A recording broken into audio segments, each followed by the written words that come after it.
Maaka teyabulira muntu yenna ku lunaku lwe yasalawo okulekulira buli kimu. Tewaliwo kabonero ka katemba, tewaliwo kiwandiiko kyonna eky'okusiibula, tewaliwo maziga, tewaliwo ssimu za busungu, tewaliwo kwegayirira kwa muntu yenna kusembayo okw'okumujja mu nsonga eyo. Waliwo okusirika kwokka. Ekika ky'okusirika ekitongole ekisenga ku muntu ng'akooye ng'amaze okusalawo. Yalina emyaka 31, yali amaze ebbanga ddene ng'alwanagana n'amabanja, ng'alwanagana n'okuggwamu essuubi, ng'alwanisa okukulunguka empola kwa buli kirooto kye yali atambuza edda, n'obukakafu bwe butyo. Ne kiba nti okulwana kwali kufuuse obuzito ennyo bw'atasobola kuwanirira. Bizinesi gye yali ayiyeemu emyaka 4 egy'obulamu bwe yali egudde. Obufumbo bwe bwali bufuuse bifunfugu. Omuzigo gwe yali asengukiddemu oluvannyuma gwali guwunya ng'obulamu bw'omuntu omulala. Era ku Lwokubiri akawungeezi mu Novemba ng'atudde yekka ku mabbali g'ekitanda ekitaali kike ng'atunudde wansi, wabula mu kutunula wansi kyali tekitegeeza kintu kyonna gy'ali. Maaka yaleka byonna, si eky'obulamu naye eky'essuubi, era eri abantu bangi awo akabi akatuufu we katandikira. Yali tamanyi mu kaseera ako nti mayiro 40 okuva we yali nnyina yali yafukamira dda. Omukazi eyamanya nga tannamanya. Dorothy bulijjo yali alina kye yayita okumanya. Okusika okw'amaanyi okutannyonnyola mu kifuba kye buli mbu ku baana be bwe yabanga mu buzibu. Yali yakiwulira nga muwala we agudde ekkabenje k'emmotoka nga n'essimu tennakubwa. Yali akiwulira ekiro mutabani we omuto bwe yafiirwa omulimu. Yali tasobola kukinnyonnyola mu ngeri ya ssaayansi, teyagezaako kukikola. Wabula yakitegeera ng'olulimi Katonda lw'akozesa ng'ebigambo tebirina bwangu bumala. Akawungeezi Maaka lwe yatuula yekka mu muzigo ogwo, Dorothy yali ayoza amasowaani ng'amaze okulya ekyeggulo. Yali ayogedde naye ennaku 2 emabega. Yali awulikika ng'akooye, naye olwo yali amubuzaabuza. Era yamubuuza bw'ali, era n'amugamba fine. Engeri abantu bonna gye bagamba nti fine nga bategeeza ekintu kyonna wabula. Awo embeera n'ejja mu Dorothy. Kyatuuka ng'ebbugumu erikka mu bwangu, obunnyogovu emabega w'omugongo gwe nga tebulina bukwate ku mbeera ya budde. Yaggyako taapu, yakaza emikono gye, yatambula okutuuka mu kisenge kye n'aggalawo oluggi emabega we. N'afukamira ku mabbali g'ekitanda kye, ekintu kye yayaludde ng'akola okuva bwe yali omuwala omuto ng'ayigirizibwa nnyina yennyini okusaba mu nnyumba yaabwe entono mu kyalo e Masaka. Yali tamanyi bulungi kye yali asaba, naye yali akimanyi nti kyali kyamangu. Katonda bwe yayogera mu kaama mu kisenge ekisirifu. Kyonna ekigenda mu maaso ne mutabani wange mu kiseera kino musisinkane awo waali. Talina kunoonya, gwe genda omunoonye. Yasigala ku mavivi okumala ebbanga ddene ekiro ekyo. Nga wayisewo ebbanga eddene ng'amagulu ge gamuluma, era nga wayisewo ebbanga ddene ng'ennyumba esirise. Yasaba mu ngeri abaweddemu essuubi gye basaba. Si mu bigambo ebirongooseddwa oba ebyawandiikibwa ebigezeseddwa, wabula n'okwagala okutasengekeddwa. Ekika kya maama yekka kyasitula. Ekiro ekyo teyakibuulirako mutabani we Maaka. Okutegeera Maaka kye yali ayolekedde, olina okutegeera olunyiriri olw'okufiirwa olwakulembera akawungeezi aka Novemba. Kubanga tekyali kintu kimu ekyamumenya, byali byekuŋŋaanyirizza wamu. Y'engeri buli luggi lwe yakonkona gye lwalabika ng'oluggalawo ng'omukono gwe gutuuse ku munyolo.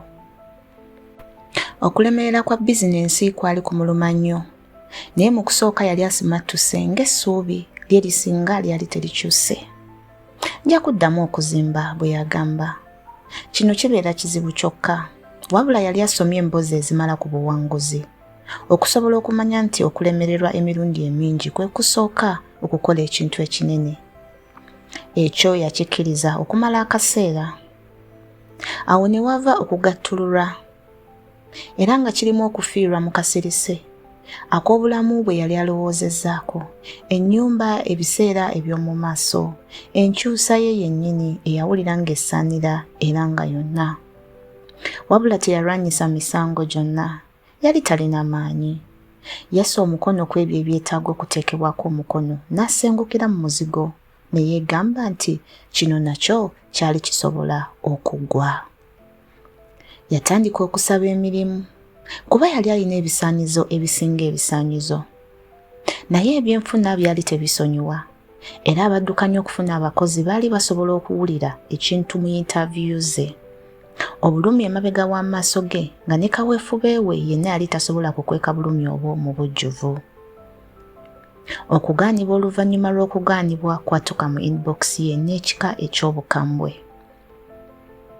Yalekeraawo okuyita mikwano gye.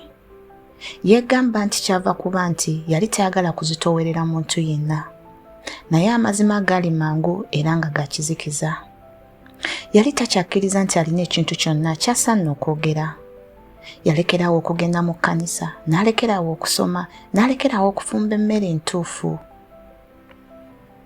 Yalyanga bumpwakimpwaki mu ttumbi n'atunuulira essimu ye naye nga tagiraba. Yali abulawo mu kasirise okuva mu bulamu bwe, era tewali muntu yenna, si mikwano gye, si bakozi banne, wadde abamanyi abaali baweereza obubaka ku ssimu ye oluusi n'oluusi okumubuuzaako, baali tebasobola kukiraba nga kigenda mu maaso. Naye nnyina yali asobola okukiwulira. Dorothy kye yatandika akawungeezi ako aka November kyafuuka enkola ey'ekiro, gye yakummanga ekyama yekka. Buli kiro oluvannyuma lw'ensi yonna ng'egenza okwebaka, yasituka okuva ku kitanda kye n'atambula okutuuka mu ddiro ly'ettono, n'atuula mu ntebe ku mabbali g'eddirisa eyo yali etunudde mu kkubo, eyo gye yali atuulangamu ng'abaana be bavubuka, era ng'alinda okutuusa lwe yawulira oluggi nga luggulwa, n'amanya nti tebalina bulabe bonna, batuuse bulungi ewaka. Yazinga emikono gye mu kifuba, n'azibiriza amaaso era n'asabira maaka. Yasaba mu ngeri ey'enjawulo, teyawaayo okusaba kw'amaanyi olw'obulamu bwe obulungi. Yasaba nti wonna okuggwaamu essuubi bwe kwali kusimbya emirandira kusimbulibwe. Yasaba nti okusisinkana okumu, ekigambo ekimu, akaseera akamu ak'ekisa ky'atasuubira, okumusanga ng'akyanoonya engeri gy'ayinza okusimattukamu obulumi bw'alimu. Yasabira otulo olw'okwagala kwe ekyali ekimu ku ssanyu ery'amaanyi mu buto bwe. Ensoko ezaali zisobola okujjuza ekisenge, yasaba enseko ezo ziddewo.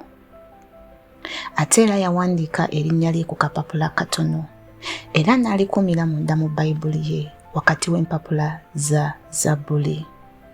Si lwakuba nti yali akkiriza nti olupapula luno lwalina amaanyi gonna, wabula lwakuba nti ekikola eky'okuliwandiika okuliraba awo mu bwino nga likwatibwako era nga kyaddala kyamujjukiza nti mutabani we yali wa ddala, nti okubonaabona kwe kwa ddala era nti n'okwegayirira kwe ku lulwe kwali kwa ddala. Teyagamba muntu yenna, si mwannyina, si musumba, si mikwano gye gy'oku lusegere. Kino kyali wakati we ne Katonda n'omwana eyali tamanyi nti amulwanirira. Yasabanga buli kiro okumala wiiki 11. Maaka teyasobola kunnyonnyola oluvannyuma ekyamuleetera okuzuukuka ku lw'omukaaga olwo ku makya n'agenda mu paaka. Yali talina wayinza kubeera, yali talina nsonga ntongole lwaki yava mu muzigo. Naye ekintu oluvannyuma yandikinnyonnyodde ng'okusika omuguwa okutono, okusirifu okumpi ng'omuntu ng'atadde omukono omugonvu ku kibegabega kye. Ekyamuleetera okwambala engatto ze n'atambula ebweru mu mpewo. Yatuula ku katebe okumpi n'ensulo, yatunuuliranga enjiibwa, yalaba taata ng'asitula omwana omuto ku bibegabega bye, ng'omwana akuba enduulu olw'essanyu. Yatunuulira abafumbo abakadde nga batambula mpola nga beekutte mu ngalo n'obwangu bw'abantu abamaze emyaka 5 nga bakikola. Byonna yabitunuulira n'obuzibu obweyawuddemu obwali bufuuse embeera ye eya bulijjo. Awo omusajja n'atuula ku mabbali ge. Yali mukulu ng'aweza emyaka 65, ng'alina ekika kya feesi eyalabika ng'eyise mu mbeera y'obudde ey'amaanyi n'evaayo ku ludda olulala ng'ekyayimiridde. era n'agamba watali Nyanjula nga tatunulidde wadde Maaka mu bujjuvu nti omanyi nali ntudde ddala awo w'otudde emyaka nga 20 egiyise. Nali sirina kintu kyonna. Nalowooza nti siri kintu. Ye sizoni yasinga okukaluba mu bulamu bwange. Omusajja ono yali muwanvu era ng'ebibegabega bye bigazi ng'alina enviiri za ffeeza ezisaliddwa nga nnyimpi. Era ng'alina obukakkamu kumpi obwezimbe. Ng'alinga emirembe ekintu kye yali azimbibwamu. Engoye ze zaali njeru ng'ekkooti ye nzirugavu era nga muyonjo. Ekyaddako ku katebe ako omugenyi ono kye yali amumanyi, bye yayogera, bye yakola n'engeri gye yabulamu, laba ekitundu ekyokubiri kuba awo ekyamagero ekituufu we kitandikira. Subscribe and hit the bell so you don't miss it.